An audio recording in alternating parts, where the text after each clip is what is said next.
Paz do Senhor, queridos. O pastor me mandou uma mensagem hoje à tarde e disse que não poderia estar aqui hoje à noite para dar sequência nesses estudos que nós temos tido, né? Essas pregações em cima dos 10 mandamentos. E me prontifiquei, mas eu disse para ele que não me atreveria a pregar, né, sobre os 10 mandamentos, e ainda mais sobre o sábado. Falei, não, sobre sábado eu não prego. Se fosse domingo, mas sobre sábado eu não vou pregar. Então você dá sequência na semana que vem, e eu vou abrir um parêntese hoje, nessa sequência, e que Deus possa falar ao teu coração também, da mesma forma que tem falado através da vida dele. Amém, queridos? Queremos agradecer mais uma vez a presença dos nossos irmãos que estão nos visitando. Para nós é um prazer tê-los conosco, é uma honra recebê-los. Que Deus continue abençoando sua vida e tenha nessa igreja um lugar de aconchego, e as portas estarão sempre abertas para vocês, né? Para nós, a presença de vocês nos alegra muito. Aos irmãos que já congregam conosco, é sempre uma alegria nós nos revermos, né? Acontece mais aos domingos, mas é muito bom quando nós revemos os nossos irmãos, aqueles com quem nós temos dividido nossas caminhadas, né? Caminhada de fé, caminhada de luta. E é muito bom quando podemos nos encontrar. Já estivemos aqui pela manhã na ceia, e agora à noite, mais uma vez, estamos reunidos em nome do Senhor. Que o Senhor possa falar ao teu coração. Alguns dias atrás eu estive meditando em uma palavra do pastor C.D. Cole, é um pastor batista, e eu estive meditando em um dos seus sermões, e em cima desse sermão, em cima dessa palavra, que eu queria trazer algo para nós nessa noite. Eu queria que você abrisse a palavra do Senhor. Nós leremos três textos em livros diferentes, mas eu queria que você tivesse essa disponibilidade de abrir a palavra do Senhor.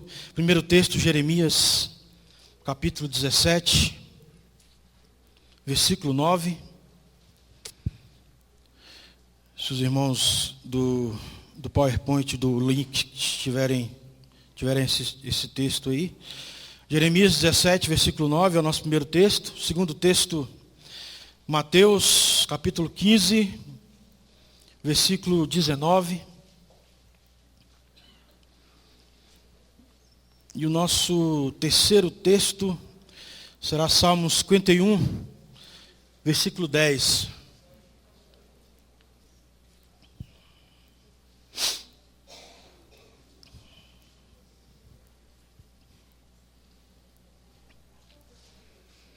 Primeiro texto, Jeremias 17, 9. Segundo texto, Mateus 15, 19. E o terceiro texto, Salmo 51, versículo 10.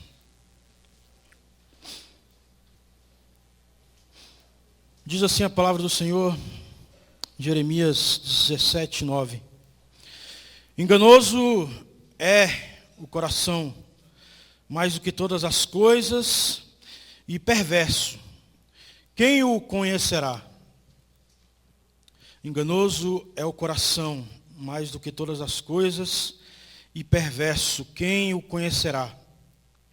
Mateus 15, 19 diz, porque do coração procedem os maus pensamentos, mortes, adultérios, prostituição, furtos, falsos testemunhos e blasfêmias. Porque do coração procedem os maus pensamentos, mortes, adultério, prostituição, furtos, falsos testemunhos e blasfêmias. Salmo 51, versículo 10 diz, cria em mim, ó Deus, um coração puro e renova em mim um espírito reto. Cria em mim, ó Deus, um coração puro e renova em mim um espírito reto. Amém? Senhor, nós estamos aqui diante da Tua palavra mais uma vez, Tua palavra que é a verdade e que fala por si mesma, não precisa de ajuda, não precisa de nenhum outro artifício para que possa penetrar em nossos corações. Mas eu te peço nessa noite a tua misericórdia, para que o Senhor possa nos usar como instrumentos. E o meu desejo nessa noite é não atrapalhar, Senhor, a tua obra no coração dos teus filhos nessa noite. Que o Senhor possa me ajudar a não atrapalhar aquilo que a tua palavra tem a dizer aos corações dos irmãos nessa noite e ao meu coração. Te agradeço pela tua misericórdia e pela tua graça, Senhor. Em nome de Jesus. Queridos, eu nunca fui um homem dado a romantismo. Eu nunca fui muito romântico, né? Eu sou muito novo, vocês percebem. Mas, mesmo na minha juventude, eu não tenho muita experiência de vida ainda, porque sou muito novo. Mas eu posso dizer que desde a adolescência, desde que eu entendo esses assuntos relacionados a coração, eu nunca fui alguém muito romântico. Eu nunca fui alguém que foi dado a comprar flores, a dar muito presente, principalmente presente fora de data. Nunca vi muito sentido nisso. Nunca vi muito sentido assistir filmes românticos. Eu nunca tive na minha vida muitos coraçõezinhos, como o pastor gosta de dizer, né? A minha vida nunca foi muito de ter muitos coraçõezinhos.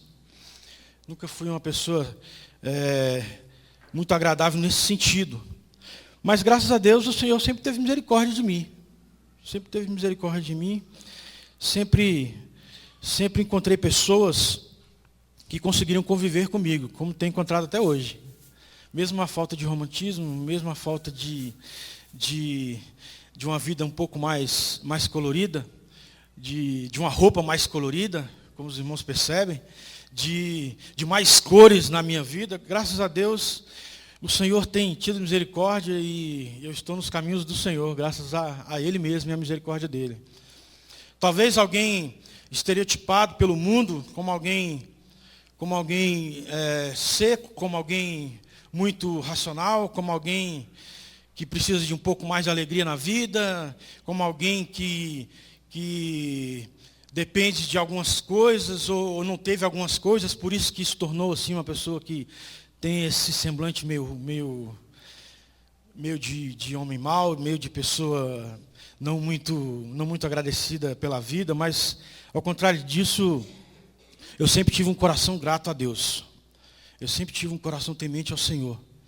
Apesar de não andar com coraçõezinhos e com roupas coloridas, eu sempre tive dentro do meu coração e na minha vida as cores do amor do Senhor. Eu sempre tive a presença da alegria do Senhor na minha vida. E isso sempre foi o bastante para mim. E diferente de alguns que a gente vê, né? Diferente de alguns jovens, e eu nunca fui alguém que chegou para uma menina e disse, olha, eu te darei o céu, meu bem, e o meu amor também. Nunca fui alguém que foi dado à poesia, nunca fui alguém que cantou músicas românticas para alguém, apesar de cantar e de tocar. Talvez as pessoas pensem, ele fez muita serenata para muito. Não, nunca fiz muita serenata para muita menina. Eu fiz uma serenata para Ellen, mas assim, com muito sacrifício, eu estava com muito sono. Eu não esperei nem ficar muito tarde. Na verdade, eu acho que era meia-noite. Eu falei, não, vou logo, porque esse negócio, né, muito tarde, a pessoa está dormindo, vai acordar. E eu me lembro dessa serenata. Mas vocês podem depois confirmar com ela.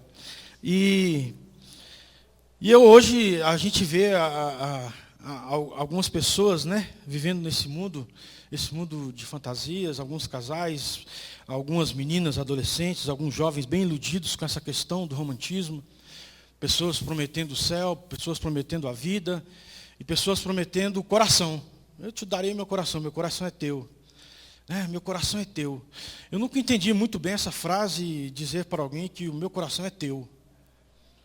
Meu coração é teu, mas como é que é isso? Meu coração é teu.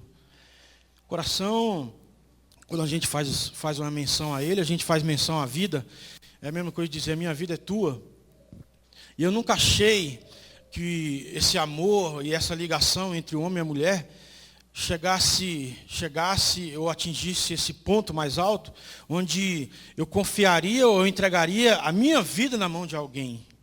Eu nunca achei que o amor e que as relações humanas possa chegar a este ponto, a não ser alguém que entregou, sim, a vida por nós, mas por um propósito, por uma missão, por um resgate, por um preço de algo que devíamos, porque estávamos condenados, e Cristo então entregou a sua vida por nós, na cruz, o seu sangue por nós. Mas então, até então, um homem dizer para uma mulher, um jovem dizer para uma moça, eu entrego a minha vida nas tuas mãos e o meu coração nas tuas mãos, eu acho um pouco fantasioso, eu acho um pouco fora da razão, um pouco fora dos propósitos. E eu sou alguém que estou com 40 anos e eu tenho essa visão e eu acho que dificilmente essa visão mudará. Eu amo a minha esposa, amo o meu filho, mas dizer que entrego a eles a minha vida é demais. Eu não entrego a eles a minha vida. Minha vida pertence ao Senhor. E só ao Senhor. Talvez entregue um tempo, e talvez entregue um pouco dos meus pensamentos, talvez entregue um pouco da minha dedicação, mas a minha vida e o meu coração pertencem ao Senhor. E esses textos que nós lemos, fala sobre coração, e nós vivemos em um mundo que é cheio de conceitos, um mundo onde tem as suas ideias, e muitas delas contrárias à palavra do Senhor. E dentro desse mundo, e dentro desses conceitos que nós encontramos no mundo, a respeito dessa questão do coração, o mundo, ele diz que o homem é um ser duplo. Nós somos o corpo e nós somos a moral. Nós somos visíveis e nós somos invisíveis. Existe dentro de nós algo que quando morrermos, nem o coveiro do cemitério poderá sepultar, nem o rapaz da funerária poderá tocar, que é o nosso homem invisível, nosso homem interior. E o mundo chama de o homem moral. Então nós somos um ser duplo. Nós temos o nosso físico, o nosso corpo, nós temos o nosso moral. O visível e o invisível. Nosso corpo e temos a nossa alma. E esse ser físico, ele tem o coração como o órgão principal, que faz todo o resto funcionar. O coração é o órgão principal que comanda esse corpo físico. É um órgão, né, que faz pulsar o sangue, e é em cima desse trabalho que esse órgão faz, é que esse corpo físico se mantém. Isso qualquer criança já sabe, né, que aquilo que nos mantém vivos é o nosso coração, é o nosso órgão principal, nosso órgão vital. Isso não existe dúvida. Existe também o homem moral. Esse homem moral, ele também tem um coração, não um coração de carne, não um órgão, né, responsável em mantê-lo vivo. Mas esse ser moral, ele também tem um coração. A Bíblia, quando trata e fala sobre coração, e usa o termo coração, dificilmente a Bíblia estará falando sobre esse órgão humano. A Bíblia, quando fala sobre coração, a Bíblia está falando no homem, como aquele ser responsável por si mesmo. E ele engloba esse homem na sua totalidade. Quando lemos textos que falam sobre o coração, a Bíblia ela está trazendo o homem como um ser responsável perante o Senhor. É esse homem, esse coração, esse ser responsável por si mesmo. Esse coração é o que mantém esse homem, que é responsável por si mesmo, que se apresenta perante Deus.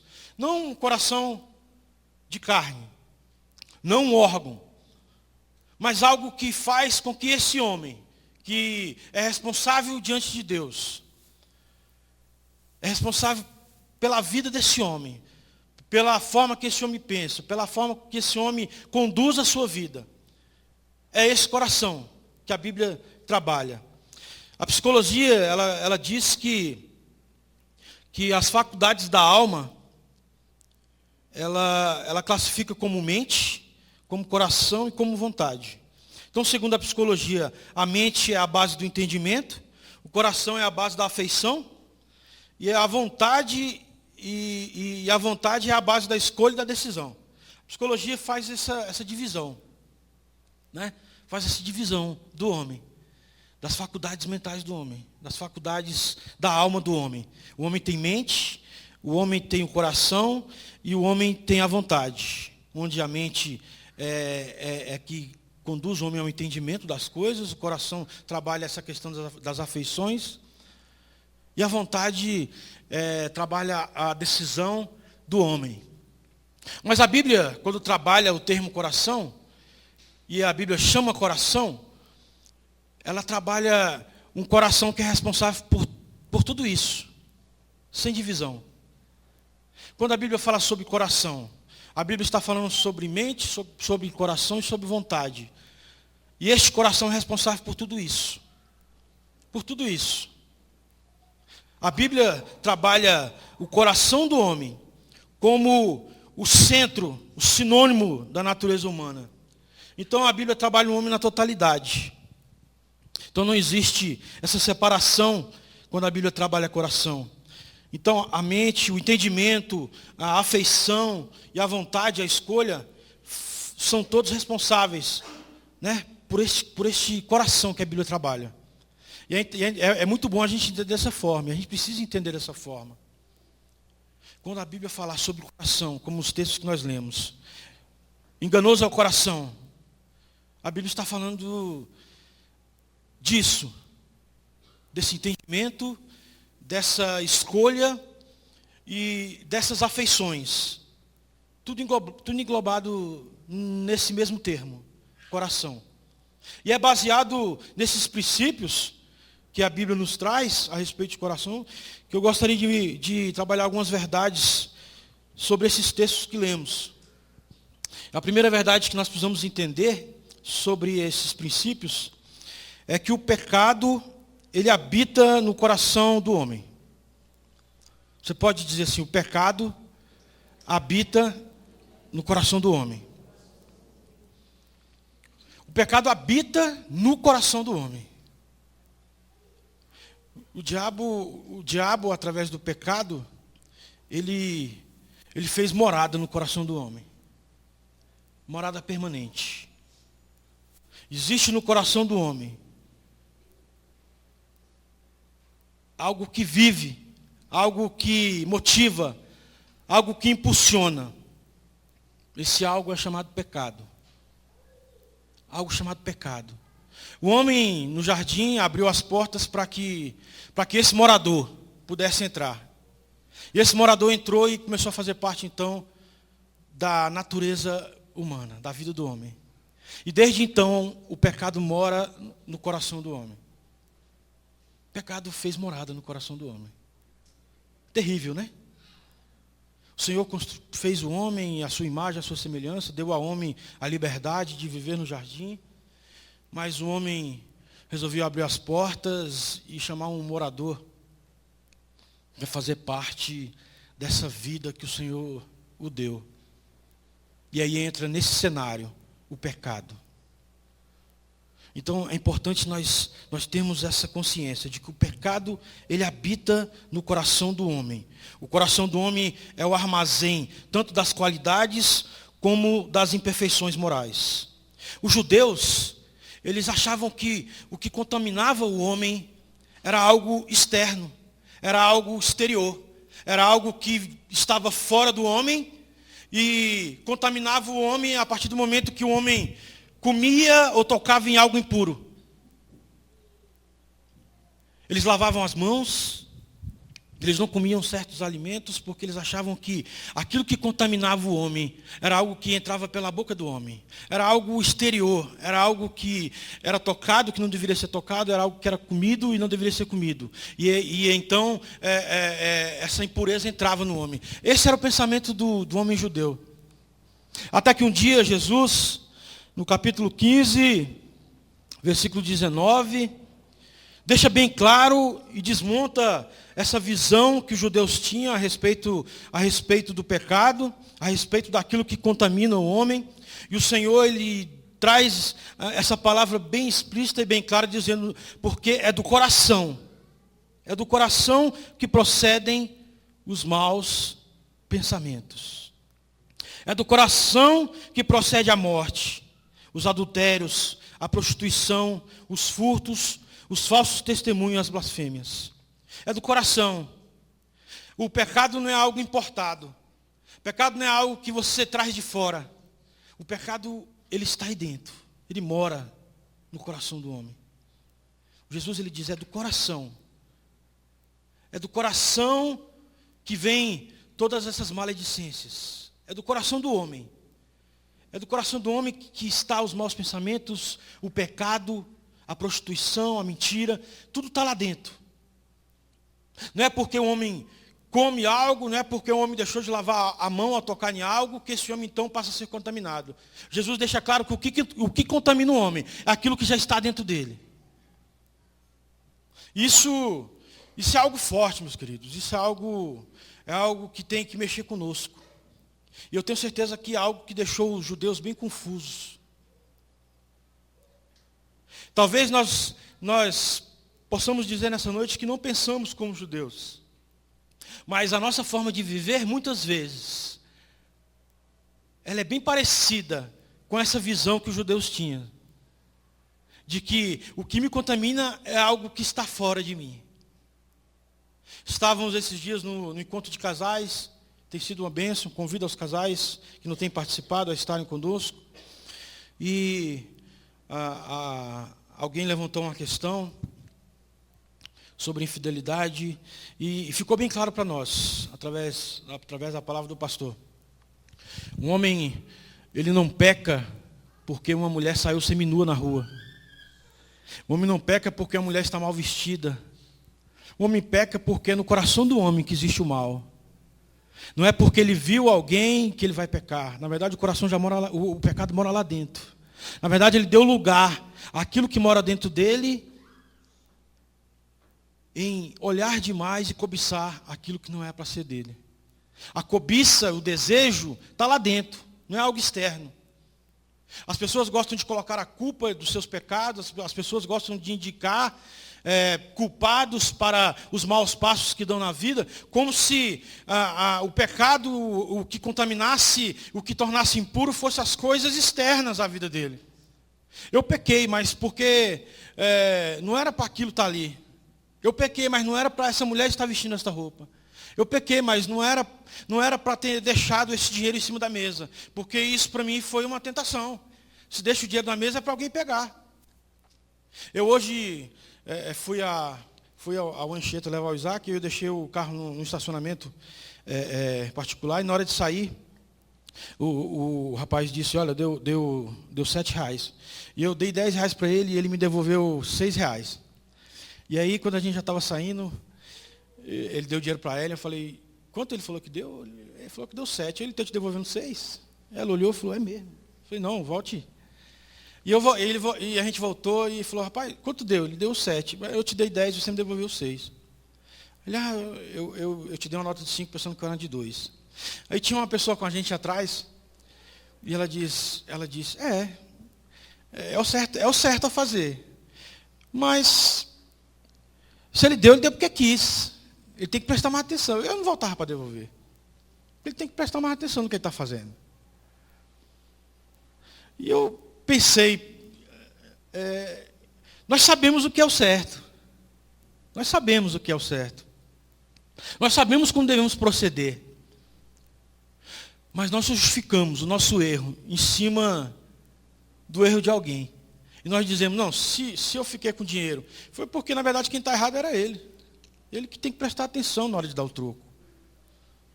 Eu não voltaria, porque o erro não foi meu, foi dele. Então, na verdade, você não está errado em ficar com o dinheiro a mais. Quem está errado é ele que deu. Nós fazemos isso na nossa vida. Nós temos esses conceitos meio judeus. De que quem está errado, o que está errado é a situação.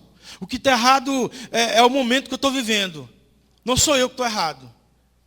O que me fez errar foi essa situação, foi essa mulher, foi essa palavra. O que me fez errar foi essa cadeira que deixaram fora do lugar.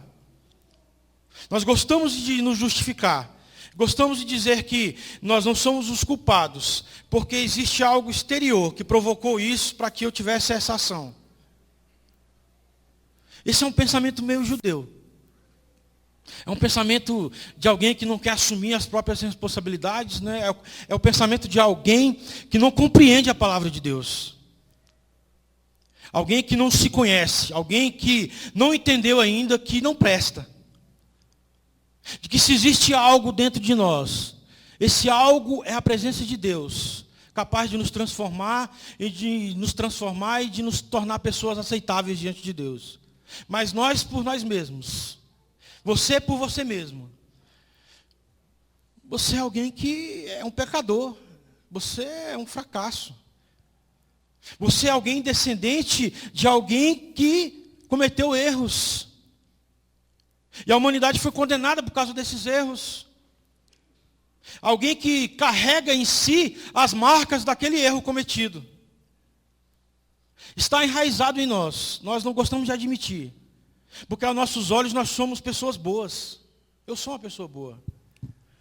Eu não fumo, eu não bebo, eu não danço, eu não vou à boate, eu não falo mal de ninguém. Aliás, alguém um dia me perguntou se a avó tinha ido para o céu, porque morreu. E ela disse para mim, não, porque minha avó ela nunca falou mal de ninguém, ela não bebia, ela não fumava, era uma pessoa ótima, ela lia até a Bíblia. Uma pessoa que os vizinhos assim gostavam muito dela. Ela foi para o céu, né? Falei, nenhum de nós somos bons. Nenhum. Todos nós somos pecadores. Todos nós temos o mal dentro de nós. Todos nós precisamos nos arrepender. Todos nós precisamos receber Cristo em nossas vidas. Se eu estrupei, foi porque a mulher saiu seminua na rua. A culpa é dela, na verdade. E aí a gente vai pensando como o mundo. Realmente, se eu não sou um crente melhor, é culpa dos irmãos da igreja. É culpa dos irmãos da igreja que falam mal uns dos outros, que não dão exemplo. É culpa da liderança que não é exemplo. É culpa do pastor que não prega e não fala sobre isso. Pensamento judeu. E o Senhor lhe diz para nós, olha, vocês precisam entender uma coisa. Aquilo que tem de ruim e aquilo que é ruim, procede do teu coração. Procede do teu coração. Teu coração é ruim. Teu coração é mau. O pecado mora no teu coração. Mora no teu coração. O coração de cada problema é o problema do coração. O coração dos problemas que enfrentamos. É o que, querido? É problema do nosso coração. Tudo de ruim que acontece é culpa do nosso coração ruim. É culpa do homem, que não foi transformado, que não foi regenerado, que não aceitou o sangue de Cristo, que não foi purificado, que não vive uma nova vida. Que não aceitou os novos termos da aliança feita por Deus através de Jesus. Se o pecado tem uma origem, essa origem, ela é o coração. Você pode dizer isso? A origem do pecado é o coração do homem. É o coração do homem, querido. Vocês acham que a origem do pecado é porque era maçã, a maçã era irresistível? Senhor, a maçã era irresistível. Aquele fruto era muito belo. Senhor, a origem do pecado é porque a serpente era um animal. Ele tinha uma fala muito suave. Foi a forma que a serpente falou, Senhor. Palavras muito suaves, boas de escutar. A origem do coração é a serpente, a origem do coração é a maçã. Quando o Senhor procura Adão, o que Adão fez e se escondeu? Quando o Senhor pergunta o que aconteceu, ele diz, não, o problema é a mulher, Senhor. Estava tudo tranquilo, estava correndo tudo uma maravilha, o Senhor foi fazer uma mulher. O Senhor fez uma mulher. Olha o que deu. Eu estava tranquilo aqui sozinho, cuidando dos animais. O Senhor fez a mulher. A culpa é do Senhor. Não sei porque a dona falou isso. A culpa é do Senhor. O Senhor é o culpado. E nós vamos trazendo e vivendo as nossas vidas dessa forma. Se eu não sou mais crente, a culpa é da igreja. Se eu não busco mais a Deus, a culpa é dos irmãos. Se eu não sou uma pessoa mais íntima com Deus, se eu não deixo os meus vícios, se eu não rompo com o passado, se eu não rompo com aquilo que me impede a minha caminhada, a culpa é das pessoas, é daquilo que está fora. É aquilo que é externo, é minha família que me ajuda. Eu queria até fazer um compromisso mais sério com Deus, mas meu marido. Eu queria até ler mais a Bíblia, mas os meninos não me dá tempo. Até quando nós vamos viver como judeus? Lavamos as nossas mãos, temos cuidado com o que comemos. Por que não? O que causa mal a mim é as coisas externas. Eu sou bom. Eu sou perfeito. O problema é quando me provocam. O problema é quando me dão oportunidade.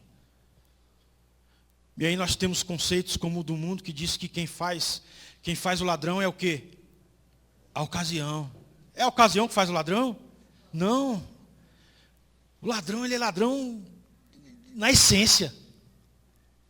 Na sua essência ele é ladrão, não foi a ocasião. Foi o coração. É o que habita nele, que é mal. É o que habita nele. Às vezes eu tenho umas conversas com o Isaac, assim, meio com a chinela na mão. E eu percebo já, assim, desde pequeno, que existe aquela coisa de que, sabe uma coisa, eu faço se eu quiser. Por que eu não posso fazer? E uma criança de 4 anos, a gente percebe que quando a palavra do Senhor diz que não existe ninguém justo, quando o Senhor olhou, mas nem as criancinhas de colo, ninguém. O que é de colo, mas daqui a pouco vai começar a dar sinais de que existe algo terrível na sua natureza. A natureza do homem é a natureza de um homem caído, é a natureza de alguém que veio do pecado, que vai precisar sim se converter e ter um encontro com o Senhor. Meu pai, ele é um pastor missionário, e eu sempre ouvi a palavra do Senhor, e eu cresci com aquela ideia de que eu sou filho de pastor, eu vou para o céu, claro. Filho de pastor, filho de alguém que faz a obra, vai para o céu, isso é automático. Ué, o Senhor vai me deixar? Meu pai faz as coisas aí para Deus, prega, poxa, vai salvar a família toda, não era não? Até um dia que eu vi uma pregação e o pregador disse, olha, os irmãos, Deus, ele tem filhos, ele não tem netos. Aí aquilo foi decepcionante. Aquilo foi decepcionante. Não, Deus não tem netos, ele só tem filhos. A palavra só fala de filhos de Deus. Então, não é porque alguém tem filhos, é alguém que serve ao Senhor, que seus filhos vão para o céu, não. Cada um de nós é responsável por si mesmo, pelas escolhas que faz. E cada homem precisa entender que é mal na sua essência. Sabe por que o pecado é algo universal? Sabe por que o pecado ele é algo que atinge todos? Porque todos são homens. Todos têm coração. É por isso que o pecado é universal.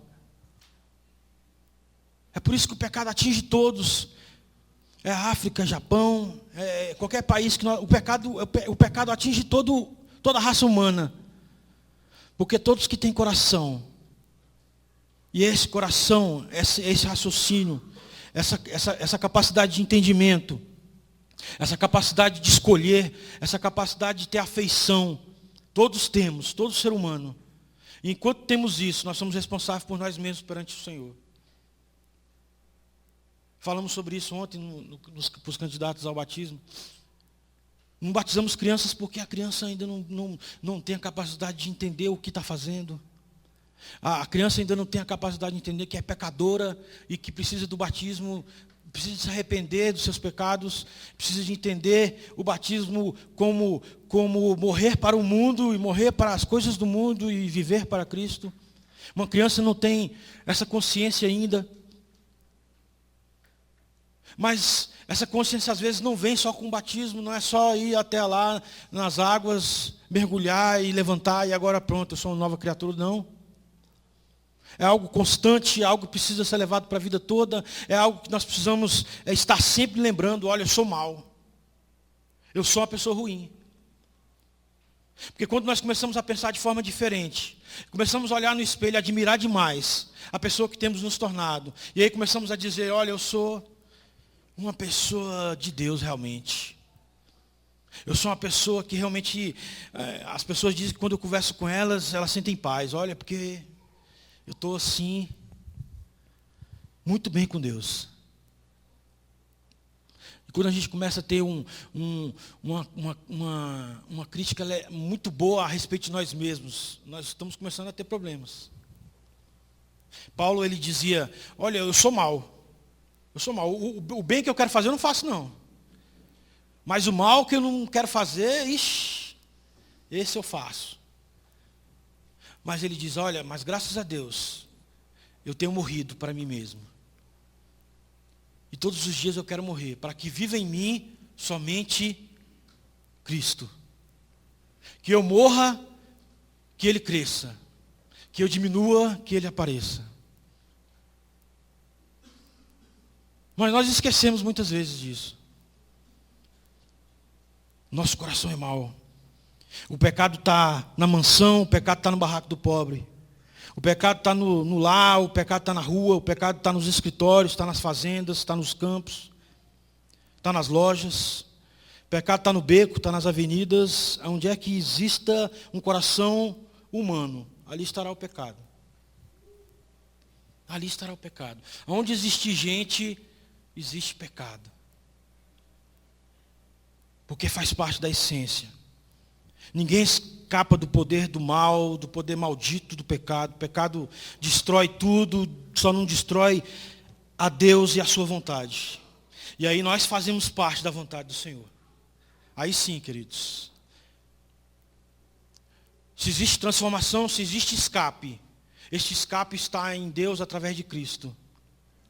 Está em ouvir a voz do Espírito para que deixemos de ser quem somos. Para que abramos mão de quem somos, de quem queremos ser, para que o Senhor faça a sua vontade em nós. E é o que Paulo fez. Paulo decidiu não viver, porque se eu viver, eu vou fazer o que eu quero, e eu vou fazer o mal. Se eu viver, eu vou cumprir os meus planos e minhas propostas. Se eu viver, eu não vou viajar, eu não vou rodar o mundo, eu não vou levar a palavra do Senhor, porque eu tenho alguns planos pessoais. Então que eu não viva, que Cristo vive em mim. E é por isso que Jesus diz, aquele que quer ganhar a sua vida, ele precisa perder a sua vida. E aquele que quer ganhar a sua vida, esse vai perder. O Senhor está dizendo isso. Você tem que decidir para quem você vai viver, se é para você mesmo ou se é para mim. Porque se é para você mesmo, faça as suas vontades, viva os teus sonhos, corra atrás dos seus propósitos, dos seus alvos, se alegre, festeje, sorria, faça tudo o que você quiser. Mas saiba que um dia você vai prestar conta diante de Deus de tudo que você fez. Cristo é o dono do tempo, querido. Se você não tem tempo, tem alguma coisa errada. Tem alguma coisa errada, você não está vivendo para Cristo. Você está vivendo para você mesmo. O tempo é o seu dono, o tempo é o seu Senhor. Não o Senhor Deus. E nós precisamos lembrar e trazer sempre isso para nós. Porque Jeremias, no primeiro texto que lemos, ele diz que o coração, ele é enganoso. E alguns dizem que nós precisamos, nos tempos atuais, de um reavivamento. Mas que tipo de reavivamento nós precisamos, querido? Eu acho que nós precisamos de um reavivamento que nos conscientize do pecado. Precisamos de um revivamento que nos conscientize de quem somos, de que somos pecadores, de que o mal habita em mim, que precisamos ser convencidos da nossa condição de pecadores. Precisamos de ser reavivados no sentido de notar que vivemos em perigo todo instante. Porque apesar de sabermos que o pecado é feio, o nosso coração não tem a mesma opinião que nós. É isso que Jeremias está dizendo no texto que lemos. O coração é enganoso. Ele vai te enganar. Esse coração vai te pregar peças. Teu coração, ele vai te passar a perna. O coração vai te tapar os olhos do seu entendimento. O coração vai te ludibriar com mentiras. O coração vai te fazer apagar o sinal de alerta. O seu coração vai impedir você de ouvir os gritos de socorro, de que clamam ao Senhor por ajuda. O seu coração vai fazer isso. O coração do homem vai apresentar coisas triviais e fúteis como se fossem relevantes para você. E vão te convencer que são importantes. Teu coração vai te fazer entender que ter uma casa própria, de que ter um carro do ano, de que ter um emprego estabilizado, um emprego que você ganhe mais do que você precise, é essencial para você. O coração vai fazer isso contigo. O coração vai te fazer valorizar coisas que para Deus não existe valor nelas. O coração vai fazer com que você ache mais interessante ler um jornal do que ler a Bíblia. O coração vai te convencer que é melhor você ficar em casa assistindo uma matéria importantíssima que vai passar no Fantástico, de que você ir à igreja no domingo. O que dizer da terça? O nosso coração nos convence facilmente que é melhor ficar em casa. Vou deixar para a igreja domingo. Nosso coração nos prega essas peças. Nós escutamos o nosso coração e achamos bonitas suas palavras. O coração vai dizer, não faça um compromisso. Não faça compromisso. Vive livre. Faça o que você quer. Não faça compromisso.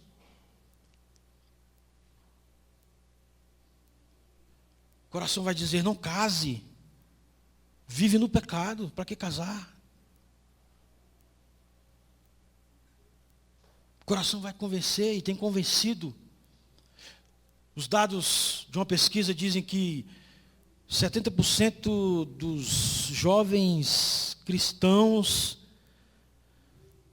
não casados são ativamente sexualmente cristãos.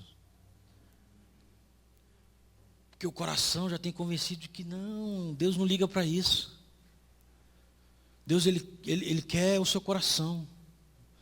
O que importa é aquilo que você tem dentro de você. E é justamente o que tem dentro de você que é ruim, que o Senhor não quer.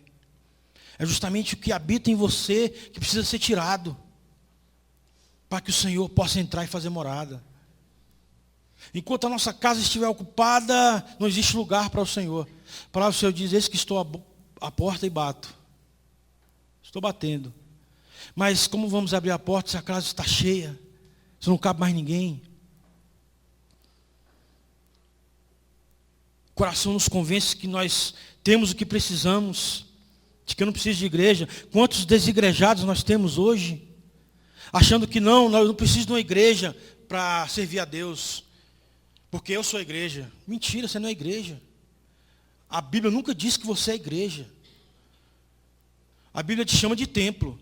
Você é um templo do Espírito. Sozinho você não é igreja. Nunca foi igreja, nunca será igreja. Igrejas são aqueles que servem ao Senhor, é a assembleia daqueles que foram chamados pelo Senhor, selados, e um dia essa igreja vai subir. Essa é a igreja. Essa ideia de que eu sou igreja na minha casa, sozinho, não preciso de um templo. Não, querido. Isso é o seu coração, que mais uma vez está te pregando uma peça. É esse mal que existe dentro de você, que mais uma vez tem falado mais alto do que a palavra de Deus na tua vida. E Cole, ele destaca 4 principais problemas sociais que enfrentamos hoje. O primeiro problema são lares desfeitos. Lares desfeitos. Pela iniquidade do seu coração. Uma das consequências da iniquidade do coração mau do homem são lares desmantelados que nós temos hoje. Aliás, a figura do lar tem sido desconstruída pela sociedade. Não existe mais o lar, pai, mãe, filhos, não existe. Lar é onde você vive, onde você é cuidado. Segundo a sociedade hoje, lar é isso. Não tem nada a ver com pai, com mãe, com filho, não. Lá é onde você habita com pessoas e pessoas cuidam de você. É isso que é lá. Mentira. Mentira. O Senhor criou a família, o Senhor instituiu a família. O Senhor deu princípios à família. A sociedade tem destruído esses princípios. 2 homossexuais que adotam filhos. 2 mulheres criando um filho como se fosse um casal. É isso que nós vemos hoje. Isso é um lar. Isso é um lar. Não, não é um lar. Isso não é um lar. Isso é promiscuidade. Isso é problema de coração ruim. Esse é problema de pecado que habita no coração. E é o pecado que acha essas coisas bonitas. O pecado é que acha isso bonito. Estava lendo uma reportagem esses dias, nos Estados Unidos, um filho entrando na justiça, e já estava em quase última instância, porque ele e a mãe querem viver um romance, eles não se conheciam, se conheceram e se amam. O filho biológico e uma mãe, querendo ter uma relação, querendo que essa relação seja aprovada, querendo que essa relação seja aceitável pela sociedade. Nós temos o direito de viver esse amor. Esse é o coração do homem. Onde nós chegamos a ouvir absurdos como esse. Essa promiscuidade. Essa falta de temor. Isso não é algo externo, isso está dentro de nós. Isso habita em nós, isso precisa ser vencido pela palavra do Senhor. O segundo mal da sociedade são vícios. Vícios têm destruído vidas hoje. Mas por quê? Qual é a origem do vício? Por que a pessoa procura o vício? Um meio de escape. De escapar de responsabilidades, de escapar de críticas, de escapar de vontades frustradas. O vício, ele é um escape. As pessoas buscam drogas, a pessoa bebe como um escape. Para fugir de suas responsabilidades. Ele começa assim. Estou vivendo um mau momento. Vou tomar uma cachaça. Estou vivendo um mau momento. Vou cheirar uma cocaína. Vou acender uma pedra. Vou ter um momento de paz. O vício começa por pessoas que querem viver um momento de paz. Como se pudessem encontrar essa paz no vício. Mas por quê? Porque o coração é ruim. Porque isso está lá dentro, isso foi despertado. Vivemos em um tempo onde nunca se ouviu falar tanto de doenças mentais, queridos. Nunca viu se falar tanto de problemas relacionados à mente. Depressão. Pessoas deprimidas, pessoas vivendo, tomando remédio. Pessoas que entram num ciclo de doença mental, como se pudessem escapar através dos remédios, ou como se pudessem ter um pouco de paz através de medicações.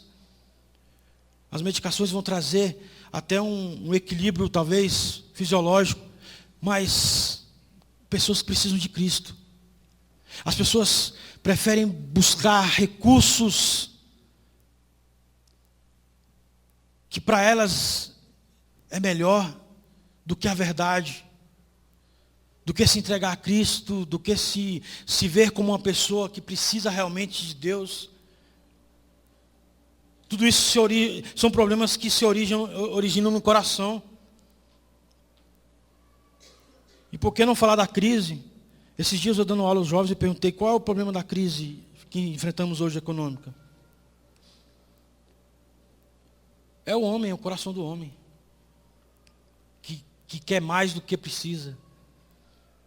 Do que se acha melhor do que outro. Esses são os problemas da sociedade. E eu queria que nessa noite, querido, nós entendêssemos, de acordo com a palavra de Deus, nós temos estudado a palavra de Deus através dos mandamentos, mas esses mandamentos, queridos, eles não farão diferença na nossa vida, se nós tivermos o coração que às vezes conservamos. Se tivermos e mantermos a posição que vivemos hoje. Como muitos receberam esses 10 mandamentos da parte do Senhor.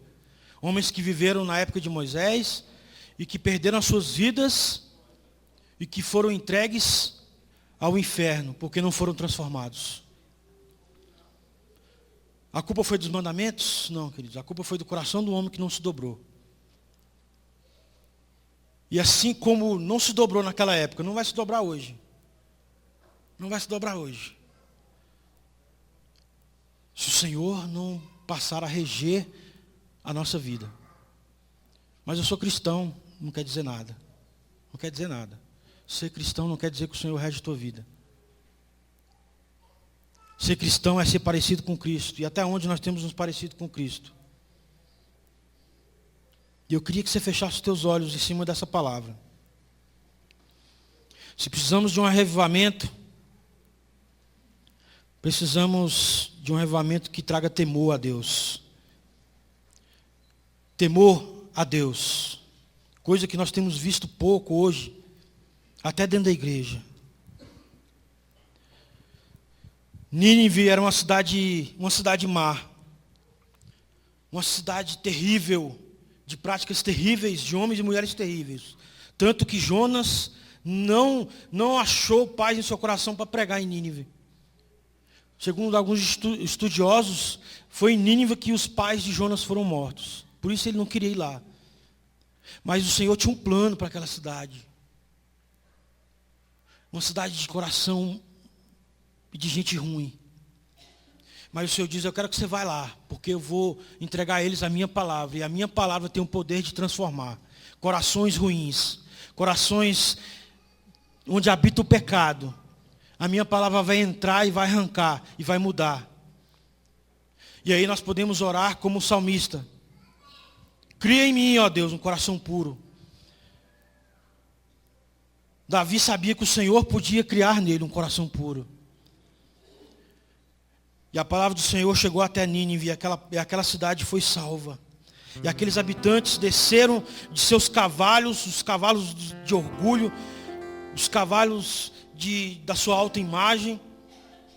E a palavra diz que aquele povo se sentou nas cinzas,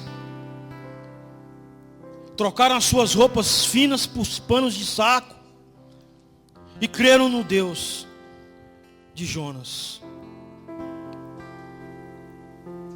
Há uma cura para os nossos corações. Precisamos experimentar uma cura diária nos nossos corações. Há uma esperança para o homem e para o coração ruim do homem. A graça de Deus, querido. A misericórdia do Senhor. O sangue na cruz. Alguém é capaz de controlar o nosso coração. Alguém é capaz de mudar o nosso coração. Esse alguém é o Senhor Jesus. Por mais que eu já tenha confessado o Senhor como meu Salvador, nós precisamos viver, não só confessar. Viver tendo Jesus como nosso Senhor.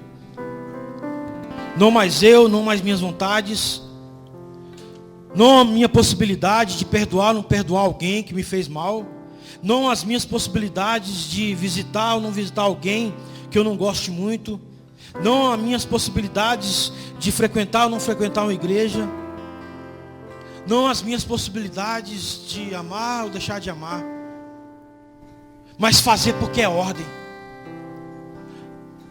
Porque não é eu que vivo, mas é Cristo que vive em mim. Talvez eu não queira, talvez eu não goste, talvez por mim mesmo eu não faria, mas não faça por você mesmo nem porque goste. Faça porque você serve ao Senhor. E porque não é você mais que comanda a tua vida, é o Senhor. Não perdoe porque você tem capacidade de perdoar. Perdoe porque é um mandamento do Senhor. Nós não temos capacidade de perdoar. É só Cristo em nós. É só a palavra de Deus em nós. Não viva mais o engano do coração, querido. Não viva sendo enganado. Talvez muitos nessa noite pensam ser uma coisa e não são, queridos. Talvez muitos de nós pensamos que estamos vivendo um momento muito bom da nossa vida, mas não estamos vivendo, queridos. O Senhor está dizendo, olha, é preciso trocar este coração. É preciso arrancar aquilo que ainda é mal dentro de você. Você tem tido momentos de paz. O que eu tenho para você é uma vida de paz. Você tem tido momentos bons, mas eu não tenho momentos, eu tenho uma vida boa para você. Não boa segundo os teus olhos, não boa segundo a tua vontade, mas segundo a minha vontade e os meus planos. Senhor, nessa noite nós estamos em tua casa, nós estamos diante da tua presença, Senhor. E aqui neste lugar nós temos ouvido a tua palavra através do teu servo. Temos recebido, Senhor, algo que vem de ti, algo que o Senhor deu ao seu povo. Temos ouvido, Senhor, sobre os mandamentos e sobre aquilo que o Senhor quer que façamos e sejamos. Mas, Senhor, nós entendemos que isso só se torna realidade, Senhor, quando o nosso coração ruim, quando o pecado que habita em nós não tiver mais forças, ó Pai. Quando nós dissermos como Davi, cria em nós, Senhor, um coração puro e renova um espírito inabalável, Senhor. Não nos deixe acreditar em nós mesmos, não nos deixe acreditar em nosso próprio coração, em nossos próprios desejos. Não nos deixe ser convencidos pelas palavras, ó Pai, que muitas vezes fluem do nosso coração, Senhor. Palavras que muitas vezes querem dizer que nós somos pessoas boas e que nós estamos vivendo um momento bom. Que nosso coração esteja sempre nos dizendo o contrário. Que nós precisamos todos os dias nos arrepender, Senhor. E precisamos todos os dias do teu perdão e da tua vontade em nós, Pai. Abençoa a cada família, cada homem, cada mulher, cada jovem, cada adolescente. Que nenhum deles se percam em si mesmos, mas que eles se achem, Senhor, através da tua palavra, Senhor. Que eles se achem através da tua vontade, Senhor. Que nessa noite saiamos deste lugar, Senhor, entendendo que não seremos pessoas diferentes enquanto vivermos para nós mesmos, ó Pai. Enquanto vivermos para nossas próprias vontades. Do que nos adiantará, Senhor, conhecer os teus mandamentos e as tuas vontades, se nós não estamos aptos a cumpri-las ou disponíveis para que elas se cumpram em nós, Pai. Que haja disponibilidade, que hajam corações vazios para te receber, que haja mentes aqui, Senhor, limpas para receber a tua palavra, Senhor. Arranca de nós aquilo que ainda nos impede, Senhor. Arranca de nós aquilo que ainda nos impede de viver a plenitude da tua vontade, Senhor. Te agradecemos, te bendizemos pela tua palavra e pela tua boa obra em nossas vidas, ó Pai.